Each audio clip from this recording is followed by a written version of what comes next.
প্রিয় দর্শক, সংবাদপত্রে বাংলাদেশ অনুষ্ঠান থেকে আমি রেজানুর রহমান আপনাদেরকে স্বাগত জানাচ্ছি। বিভিন্ন জাতীয় দৈনিকে প্রকাশিত খবরের বিশ্লেষণ নিয়ে আমাদের আজকের এই অনুষ্ঠানে অতিথি হিসেবে উপস্থিত আছেন আমাদের প্রিয় মানুষ, নাগরিক সংহতির সাধারণ সম্পাদক শরীফুজ্জামান শরীফ। কেমন আছেন? ভালো আছি। নতুন বছরের 3 দিন আজকে। জি, একদম একেবারে কাটায় 3 দিন। গতকাল সংবাদপত্র বন্ধ ছিল, না হলে হয়তো গতকাল আলোচনা করা যেত। নতুন বছর,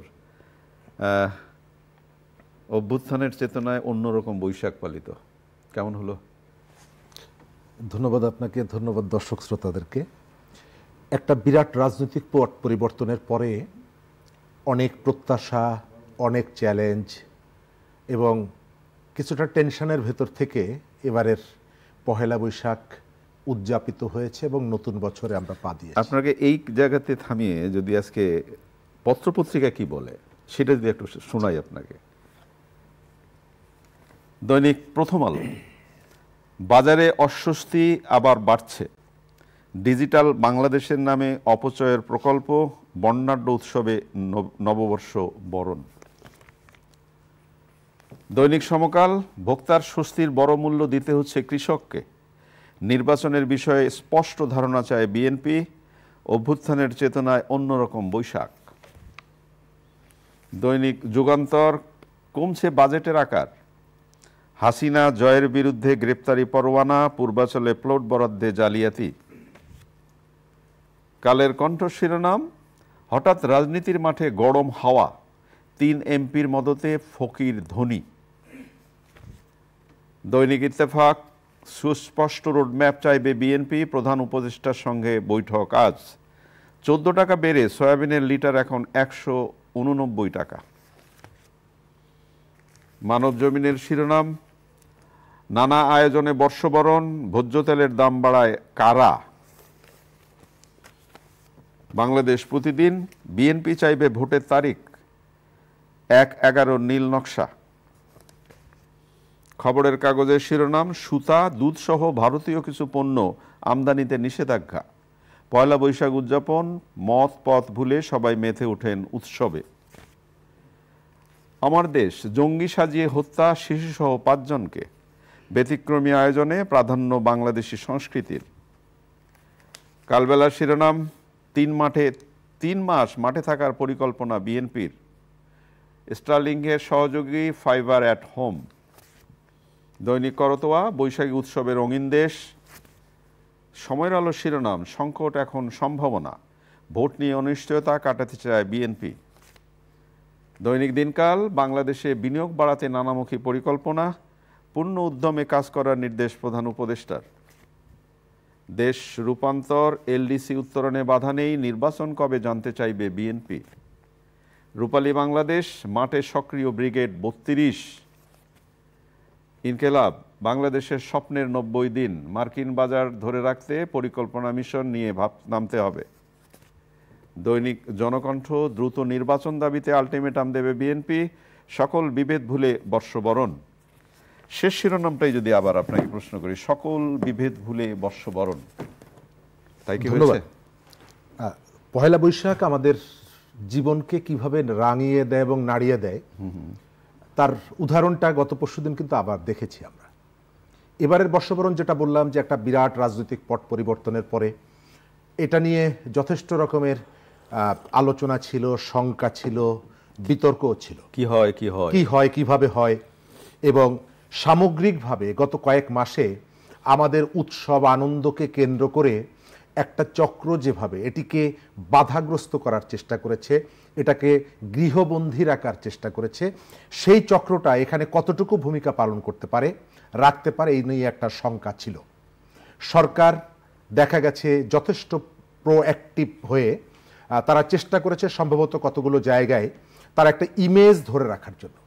আমার ব্যক্তিগত ধারণাটা আপনাকে আমি বলি, এই সরকারের দায়িত্ব গ্রহণ করার পর যারা তাদেরকে সহযোগিতা করার কথা ছিল তাদের কাছ থেকে সরকারকে সব থেকে বেশি বিব্রতকর অবস্থায় পড়তে হয়েছে। এর সঙ্গে সরকারের কোনো অংশের সংযোগ আছে কিনা আমি জানি না, তবে আন্তর্জাতিক পরিমণ্ডলে যে বিষয়গুলো নিয়ে সবথেকে বেশি প্রশ্ন উঠছে, এই প্রশ্নগুলো তৈরি করার সুযোগ করে দিচ্ছে তাদের ওয়েল উইশার বলে পরিচিত যে গোষ্ঠীগুলো আছে। আমি আপনাকে মিন করছি এখানকার নাটককে বাধাগ্রস্ত করা, এখানকার মাজারের উপরে হামলা করা ইত্যাদি জায়গা। নাটকের কথা যেমন তুললেন, যেমন ধরেন রবীন্দ্রনাথের একটি নাটক আগের দিন বন্ধ করে দেওয়া হলো, আবার পরের দিন আবার বলা হলো যে না ঠিক আছে নাটক, সেই নাটক আবার মঞ্চায়নও হলো। এই যে বিতর্কটা তুলে দেওয়া, এই জায়গাটার থেকে আপনি দুটো জিনিস আমি দেখছি। প্রথমত এই যে গাজীপুরের সর্বশেষ বন্ধ করে দেওয়া হলো, তারপর পুলিশ বসে পাহারা দিয়ে তাদেরকে অনুষ্ঠান করতে দেওয়া, এর ভেতর থেকে যে নাটকের যে মূল মেসেজটা আপনি সেটিকে ডাইভার্ট করে নিয়ে গেলেন। দ্বিতীয়ত হচ্ছে যে এই কলাকুশলী শিল্পী যারা, তাদের যে স্পিরিটটা সেটিকে আপনি নষ্ট করে দিলেন এবং নতুন আরেকটা মেসেজ দিলেন যে বাংলাদেশে এই যে অনুষ্ঠানগুলো অনুষ্ঠিত হচ্ছে এটা পুলিশের পাহারায়, আইন শৃঙ্খলা বাহিনীর মধ্যস্থতায় করতে হচ্ছে। জয়পুরহাটে নারীদের ফুটবল খেলা বলেন, এই গাজীপুরের ঘটনা বলেন, মহিলা সমিতিতে বলেন, এবং সর্বশেষ যেটা কয়েকদিন পহেলা বৈশাখ দেখা গেল, আপনি চট্টগ্রামে যারা হামলা করলো, ভেঙে দিল, এবং চট্টগ্রামের ঐতিহ্যবাহী যে অনুষ্ঠানটা ডিসি হিলের সেটা করা গেল না। এবং মজার ব্যাপার, আমি তারপর একটা টেলিভিশনে বলেছি যে যারা অভিযুক্ত তাদেরকে গ্রেপ্তার করলেন, একদিন পর ছেড়ে দিলেন।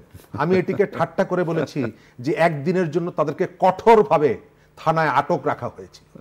তো এই যে আপনার সিদ্ধান্তহীনতা, কোথাও কোথাও এই অপরাধীদেরকে, এই ক্রিমিনালদেরকে এই যে প্রোটেকশনটা দেওয়া অথবা তাদের প্রতি একটা দুর্বলতা প্রদর্শন করা, এর মেসেজটা কি যায় বোঝেন? গতকালকে ধানমন্ডিতে এক কিশোর গাড়ির থেকে চাঁদাবাজি করছিল। আপনি এই প্রসঙ্গটা তুললেন এবং আমি খুব চরম ধরনের ক্ষুব্ধ এই ভিডিওটি দেখে। ওইটার সঙ্গে আপনাকে ছেলেটি দেখেন কি পরিমাণ, এবং ও কিন্তু যেভাবে কথা বলছিল ওর পেছনে কিন্তু অনেক সাহস শক্তি আছে। আমি ওই জায়গাটাই আসছি। আপনি তার যে অধ্যত্ত, পুলিশ তাদেরকে গ্রেপ্তার করেছে রাতের মধ্যেই। আমি পুলিশকে, আইন শৃঙ্খলা বাহিনীকে এইটার জন্য অ্যাপ্রিসিয়েট করি, ধন্যবাদ দিই। আমি কতগুলো জায়গায় দেখছি যে তারা তাদের প্রতি আস্থাটা ফিরিয়ে আনার চেষ্টা করছে। কোথাও কোথাও আপনি যেহেতু প্রসঙ্গ যেহেতু তুললেন, আমি তার শেষ লাইনটা বলি, আমার চুলের একটা পশমও ছিঁড়তে পারবেন না। এর ভেতর থেকে আপনি যে মেসেজটা পাচ্ছেন, কোথাও কোথাও ক্ষেত্র বিশেষে সরকারের আইন প্রয়োগের ক্ষেত্রে দোদুল্যমানতা, আপনি ঘটা করে, আয়োজন করে, ডেভিল হান্ট দিয়ে আপনি একটা রাজনৈতিক মতাদর্শের বিপুল সংখ্যক কর্মীকে ধরলেন, কিন্তু আপনার চোখের সামনে এই যে মাজারে হামলা হচ্ছে, আপনার চোখের সামনে রাজনৈতিক ট্যাগ দিয়ে নারী হেনস্থার শিকার হচ্ছে, তাদেরকে আপনি যখন ধরছেন না, তখন এই যে কিশোর, তার মনের মধ্যে একটা বিশ্বাস তৈরি হয়, যেহেতু আমার একটা পলিটিক্যাল আইডেন্টিটি আছে, আমার পলিটিক্যাল একটা খুঁটি আছে, তারাই আমাকে এখান থেকে রক্ষা করে। তাহলে কি আমরা এই যে মেসেজটা ওই কিশোরের ঔদ্ধত্যের মধ্যে, এই মেসেজটা হচ্ছে যে তাদের পেছনে যে রাজনৈতিক গডফাদার আছে, এই কিশোরটা কালকে ধানমন্ডির ওই যে জায়গায় চাঁদাবাজি করেছে, আপনি ধরে রাখেন তিনি কারো না কারো প্রতিনিধি, এবং তিনি যে চাঁদাটা তুলেছেন এই পুরো চাঁদাটার ভাগ তিনি পাবেন না। এর পেছনে সেখানকার কোনো না কোনো মাস্তান গডফাদার আছে, কিন্তু আপনি কি তাদেরকে ধরবেন? আপনি তাদেরকে ধরবেন না। আপনি এই শহরে চিহ্নিত অপরাধীদেরকে, পুরস্কার ঘোষিত শীর্ষ সন্ত্রাসীদেরকে আপনি মুক্তি দিয়ে দিয়েছেন, জেল থেকে বের করে দিয়েছেন। আবার এই শহরে রাতের বেলায় একজন নারীকে দুশ্চরিত্রের অধিকারী বলে আপনি তাকে দরজা ভেঙে ধরে নিয়ে গেছেন, তারপরে বলেছেন কাজটা ঠিক করিনি, আবার 2 দিন পরে আরেকজন এসে বলছেন কাজটা ঠিক করেছি। অর্থাৎ এই যে স্ববিরোধিতা, যে সরকার গুমঘরের খুঁজে বের করছে, গুমের সাথে জড়িতদেরকে ন্যায় বিচার নিশ্চিত করার জন্য পদক্ষেপ গ্রহণ করছে, সেই সরকারের সময় একজন নারীকে তার চরিত্র খারাপ, তার এমুক তমুক, আপনি অনেক কিছুই বলতে পারেন।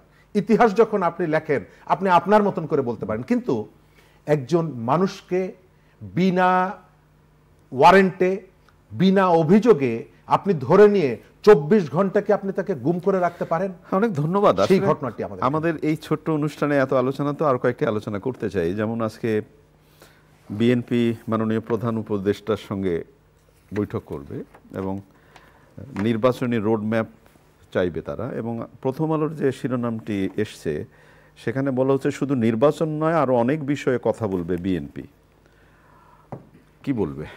বাংলাদেশের রাজনীতিতে নির্বাচনটা একটা ইম্পর্ট্যান্ট ফ্যাক্টর। জি, গণতন্ত্র প্রতিষ্ঠার ক্ষেত্রে নির্বাচনটা খুব গুরুত্বপূর্ণ। একই সাথে আমাদের এখানে যে আবর্জনাটা জমেছে সোসাইটিতে, এই আবর্জনাটার মিনিমাম একটা অংশ পরিষ্কার না করে আপনি নির্বাচনের দিকে গেলেন, তাহলে সেই নির্বাচনটা হয়তো আপনার একটা আনুষ্ঠানিকতা হবে, কিন্তু এর ভেতর থেকে আমার যে কাঙ্ক্ষিত পরিবর্তনটা সেটি হবে না। কিন্তু যদিও গত 8 মিনিমাম আবর্জনা মানে সরাতেও তো একটা সময় বেঁধে দিতে হবে। আমি ওই জায়গাটাই আসব, কিন্তু তার অর্থ এই না যে আপনি অনন্তকাল এবং একটা ধোঁয়াশার মধ্যে রাখবেন। এক, দ্বিতীয়ত হচ্ছে নির্বাচন কেউ যদি চায় তাকে আপনি শত্রুর কাতারে ঠেলে দেবেন। আপনি সোশ্যাল মিডিয়া একটা হাইপ তৈরি করবেন যে আমি এতদিন অমুককে ক্ষমতায় দেখতে চাই। 15 বছর পৃথিবীর কোন দেশে গণতন্ত্রের তো একটা কতগুলো ইন্ডিকেটর আছে। পৃথিবীর কোন দেশে জনমত প্রকাশের মাধ্যম সোশ্যাল মিডিয়ায় কতজন স্ট্যাটাস দিয়েছে এটিকে কাউন্ট করে সরকারের মেয়াদ নির্ধারিত হয় না। কিন্তু আমাদের এখানে এই যে রাজনৈতিক দুর্বৃত্তায়নের বাইরে এসে আমি সাধারণ নাগরিক এই পরিচয় দিয়ে এই ধরনের একটা বক্তব্য, এই ধরনের একটা মত জোর করে চাপিয়ে দেওয়া। আমি যদি খোলাখুলি বলি যে এই সরকার 5 বছর থাকবে, জনগণ তো চাইছে। এই জনগণ যে চাইছে এটার ইন্ডিকেটরটা কি? বলতে পারেন যে ফেসবুকে প্রচুর মানুষ পোস্ট দিচ্ছে। পৃথিবীর কোথাও ফেসবুকের পোস্ট, সোশ্যাল মিডিয়ার পোস্ট কাউন্ট করে সরকারের মেয়াদ ঠিক করা হয় না, কারণ এটাকে ম্যানিপুলেট করার যথেষ্ট সুযোগ আছে। আমি সেই কারণে মনে করি যে রাজনৈতিক দল নির্বাচন চাইবে। আবার আপনি একটা দলকে নির্বাচনের প্রার্থী ঘোষণার ফার্স্ট স্টেজ সেই সুযোগটা দিচ্ছেন, সবাই ঘুরে বেড়াচ্ছে, ভোট চাইছে। অন্য কেউ যখন ভোট চায়, ভোটের কথা বলে, আপনি তাকে গণতন্ত্রের দুশ্মন সাজাচ্ছেন। আমি রাজনৈতিক দলগুলোর মধ্যে একটা ঐক্যমত্য আসা দরকার যে কালকেই যে নির্বাচন করে ফেলবো এটি যেমন না, একই সঙ্গে নির্বাচন হওয়ার আগ পর্যন্ত তাদের কর্মীদের যে আচার আচরণগুলো সারা দেশের মানুষকে যে উৎকণ্ঠিত করে ফেলেছে, এটাকেও বন্ধ করার জন্য এই রাজনৈতিক দলগুলোকে ভূমিকা রাখতে হবে। সরকারকে বুঝতে হবে যে আমাদের এখানে গণতন্ত্রহীনতার কারণে গত 15 বছরে যে আবর্জনাটা জমেছে, এখানে যে একটা জগদ্দল পাথর চেপে বসেছিল, মানুষের প্রত্যাশার প্রথম জায়গাটা ছিল আমি একটা মুক্ত পরিবেশ চাই। এবং সেই মুক্ত পরিবেশ এনশিওর করার জন্য এখন পর্যন্ত পৃথিবীর স্বীকৃত পদ্ধতি হচ্ছে নির্বাচনের মধ্য দিয়ে সরকার গঠন করা। আমাদের এই জায়গাটায় একমত হতে হবে এবং আপনাকে মনে রাখতে হবে নির্বাচিত সরকার ছাড়া আপনার কোনো ডেভেলপমেন্ট সাস্টেনেবল হয় না। আমাদের এখানে থিওরি আনা হয়েছিল ডেভেলপমেন্ট বেশি, গণতন্ত্র কম, এবং এর পরিণতি কি হয় আমরা দেখেছি এবং ইতিহাস খুবই নিষ্ঠুর, যদিও আমরা অল্প সময়ের মধ্যে সেটি ভুলে যাচ্ছি। ডাকসু এবং আপনার আমার স্মৃতিতে, বিশেষ করে আমি দৈনিক ইত্তেফাকে বিশ্ববিদ্যালয়ের রিপোর্টার হিসেবে কাজ করবার সময় ডাকসু নির্বাচন কাভার করার সুযোগ হয়েছিল আমার। কি পরিমাণ সেই উৎসব মুখর নির্বাচন! কিন্তু আমার কাছে যেটা ব্যক্তিগতভাবে মনে হয়, ডাকসু যে একটি প্রতিষ্ঠান, এইটা বোধহয় সাধারণ ছাত্রছাত্রীরা ভুলেও গেছে। মানে আমি ইত্তেফাকে একটা হেডিংও লিখেছিলাম, ডাকসু ভুলতে বসা একটি নাম। আচ্ছা, সেই ডাকসু নির্বাচনের আমেজ এবং সেই সংবাদটা পাওয়া গেল যে রোডম্যাপ একটা তৈরি হচ্ছে। কি মনে হয়, আশাবাদ কেমন? আমি যে কোনো নির্বাচনকে আমি ইতিবাচকভাবে দেখি। বিশেষ করে ছাত্র সংসদ নির্বাচন, নেতৃত্ব গড়ে তোলার জন্য এটি খুবই প্রয়োজন। শুধু নেতৃত্ব না, শিক্ষা প্রতিষ্ঠানগুলোকে গণতান্ত্রিক করা, জবাবদিহিতার আওতায় আনা, এই যে জায়গাগুলোতে এটি খুবই প্রয়োজন। আমাদের এখানে সর্বশেষ যে ডাকসু নির্বাচন হয়েছিল, আজকে আমরা প্রচুর আলোচনা করছি না ছাত্রলীগের বহু রকমের অপরাধ নিয়ে। আমার মনে আছে সেই ডাকসু নির্বাচনের আগে তারা লাইব্রেরিতে বই দিতে হবে এটা নিয়ে একটা মানববন্ধন করেছিল। কেন?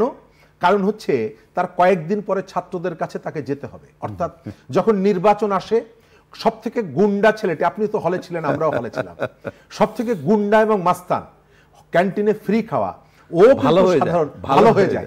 ওই যে মাসুদ ভালো হয়ে যায়, মাসুদটা ভালো হয়ে যায় আর কি। তো এটা যেমন প্রয়োজন, একই সঙ্গে এখানে এই যে ডাকসু নির্বাচনটাকে কখনো কখনো রাজনৈতিক কাজে ব্যবহার করা হয়েছে। আপনার মনে থাকার কথা, মানে বিষয়টা 18 যে নির্বাচন, বিষয়টা ঠিক এরকম যে ডাকসু যে জিতবে জাতীয় নির্বাচনে। একই সঙ্গে আপনাকে মনে করিয়ে দেই, 18 যে নির্বাচন, রাতের ভোট, সেই ভোটটাকে মানুষের স্মৃতির থেকে সর্বশেষ যে ডাকসু নির্বাচন হয়েছিল, বলা হয়েছিল, আমি তখনকার অনেকগুলো টেলিভিশনে বলেছি যে উদ্যোগটা ভালো, কিন্তু উদ্দেশ্য নিয়ে আমার প্রশ্ন আছে। এরপরে আমরা যেটা দেখেছিলাম, মানুষের স্মৃতির থেকে রাতের ভোটটাকে সরিয়ে ফেলার জন্য খুব কৌশলে ডাকসু নির্বাচনটি করা হলো, এবং নির্বাচনে ব্যালট পেপার চুরি থেকে নানা রকমের অনিয়ম করে ফলাফলকে ম্যানিপুলেট করা হয়েছিল। আমি তখন থেকে মনে করি, এখনো মনে করি যে নির্বাচনটা দরকার, কিন্তু সেই নির্বাচনটা উদ্যোগটা যতই উদ্দেশ্য প্রণোদিত হয়, এখন বাংলাদেশে কিন্তু ক্রমশই একটা সংসদ নির্বাচনে একটা নিরপেক্ষ নির্বাচন, নিরপেক্ষ ব্যবস্থায় প্রয়োজনীয় সংস্কার করে নির্বাচনের যে দাবিটা ক্রমশই রাজনৈতিক অঙ্গনে বিস্তৃত হচ্ছে, সেটিকে যদি আপনি ডাইভার্ট করতে চান এবং মানুষ যদি বুঝতে পারে, তাহলে ওই যে সমালোচনাটা করছি না, যে এর আগের যে ডাকসু নির্বাচন হয়েছিল, বলা হয়েছিল যে আমি নতুন নেতৃত্ব বিকশিত করার উদ্যোগটা নিচ্ছি, আমরা পরে দেখলাম আসলে বিকশিত করার উদ্যোগ না, বরং ওই যে রাতের ভোটের যে স্মৃতি, সেই স্মৃতিকে মানুষের স্মৃতির থেকে মুছে ফেলার একটা পরিকল্পনা ছিল। এটাও যদি সেই ধরনের কোনো উদ্যোগ হয়, তাহলে কিন্তু অবশ্যই মানুষ আমরা ইতিহাসের পাশাপাশি কাঠগড়ায় দাঁড় করাবে, কিন্তু আমরা সেরকম আশা করি না, চাই না। আমরা চাই একটা অর্থবহ নির্বাচন হোক। শরীফ, আপনি নিশ্চয়ই আজকে খেয়াল করেছেন যে খুলনা প্রযুক্তি ও প্রকৌশল বিশ্ববিদ্যালয়ের শিক্ষার্থীরা হল ভেঙে কেউ কেউ হলে ঢুকে গেছেন। এই প্রতিষ্ঠানটি বন্ধ আছে এবং প্রায় 2 মাস ধরে তারা ভিসির পদত্যাগও দাবি করেছে। কিন্তু আমার প্রশ্নটা হচ্ছে যে একটা প্রতিষ্ঠান কতদিন বন্ধ থাকবে? 5ই আগস্টের পরে এই গণঅভ্যুত্থানটা আমরা জানি যে ছাত্রদের ভূমিকাটা কি ছিল, কিন্তু লক্ষণীয় ব্যাপার, আগস্টের গণঅভ্যুত্থানের পরে এই শিক্ষার্থীদেরকে ক্লাসে ফিরিয়ে নিয়ে যাওয়াটা আমি মনে করি যে আপনার ফার্স্ট প্রায়োরিটি হওয়া খুব জরুরি ছিল। কিন্তু আমাদের কি পরিকল্পনা আমি জানি না, উদ্দেশ্যটাও আমি জানি না। আমি দেখতে পাচ্ছি এবং আমরা দেখেছি ইন্টারমিডিয়েট পরীক্ষা বাতিল করার থেকে শুরু করে যে অ্যাকশনগুলো নেওয়া হয়েছে, এই অ্যাকশনগুলো আমাদের প্রত্যাশা এবং পরিবর্তনে যে স্টুডেন্টদের, ছাত্রদের যে কন্ট্রিবিউশন, তার সাথে একটা বিরাট গ্যাপ। আপনি বুয়েট বলেন, কুয়েট বলেন, অন্যান্য বিশ্ববিদ্যালয়ে বলেন, রাত 3টার সময় মিছিল বেরোচ্ছে ডাকসু নির্বাচন চাই। আরে বাবা, এটা পরের দিন সকালবেলায় তো বের করা যায়। ওই প্রশ্নটা তো এই জায়গায় যে সকালে, এই জায়গাটায় আমাদের কোন কোন সেক্টরে আমরা অ্যাড্রেসটা করব, সেক্টরকে প্রায়োরিটাইজ করার ক্ষেত্রেও আমাদের একটা দুর্বলতা ছিল, আমরা খেয়াল করিনি। আপনি দেখছেন যে অনেকগুলো সংস্কার কমিশন হয়েছে, কিন্তু শিক্ষা নিয়ে আমাদের কোনো ভাবনার মধ্যে কিন্তু আসেনি। এই যে শিক্ষার্থীরা এবং শিক্ষাক্ষেত্রতে আপনি বিসিএস থেকে শুরু করে প্রত্যেকটা জায়গায় দেখেন যে আমরা ক্রমশই সংকটটা কিন্তু তীব্র করছি। কুয়েটের অনেক শিক্ষার্থীকে বহিষ্কার করা হয়েছে, এবং আমি একটা বিষয়ে বুঝে উঠতে পারছি না, একজন শিক্ষার্থীর অপরাধের জন্য তাকে আপনি যদি অপরাধ করে তাকে শাস্তি দেবেন, কিন্তু আমাদের মধ্যে প্রবণতা হচ্ছে তার ছাত্রত্ব কেড়ে নেওয়াটাকেই আমি মনে করি যে যথাযথভাবে শাস্তি দেওয়া। আপনি কি বোঝেন, একজন শিক্ষার্থীকে আপনি যদি 7 দিনের জন্য সাসপেন্ড করেন, তার মনোজগতে যে প্রভাবটা পড়ে, এর ভেতর থেকে তার ফিউচার লাইফে, তার যে জীবনের যে দর্শনের উপরে যে প্রভাবটা পড়ে, এই বিষয়টা আপনার মাথায় আসছে না। কিন্তু সেই ঘটনা মানুষকে কোনো কিছু হলে চাকরি খেয়ে দেওয়া এবং শিক্ষার্থীদেরকে ছাত্রত্ব বাতিল করে দেওয়া, মানে ব্যাপারটা হলো মাথা ব্যথা, মাথা কেটে ফেলা। আমি এই যে প্রবণতাটা দেখছি, যার সাথে আমাদের ওই আকাঙ্ক্ষার প্রতিফলন নেই, এবং এটা করতে গিয়ে কখনো কখনো একেবারে উন্মত্তের মতন আচরণ করছে। সেদিন দেখলাম যে ঢাকা বিশ্ববিদ্যালয়ের ওই গণঅভ্যুত্থানে হামলার জন্য আপনি অনেকগুলো শিক্ষার্থীকে বহিষ্কার করেছেন, এবং বহিষ্কারের স্রোত এতই তীব্র ছিল, জগন্নাথ বিশ্ববিদ্যালয়েরও 4 জনকে আপনি বহিষ্কার করে দিয়েছেন, ঢাকা বিশ্ববিদ্যালয় তার মধ্যে, যে এখতিয়ার কিন্তু আপনার নেই। অনেক ধন্যবাদ। একেবারে শেষের দিকে ছোট্ট করে একটু জানতে চাই, যে আলোচনাগুলো করতে চাই না, কিন্তু শিরোনামটা বেরিয়েছে, বাজারে অস্বস্তি আবার বাড়ছে এবং এখানে বলা হচ্ছে যে কর ছাড় তুলে দেওয়ায় সয়াবিন তেলের দাম লিটারে 14 টাকা বাড়লো, বেড়েছে পেঁয়াজ, ডিম ও সবজির দামও। ভালোই তো ছিল, কেন বাড়লো? সবজির দাম তো কমই ছিল।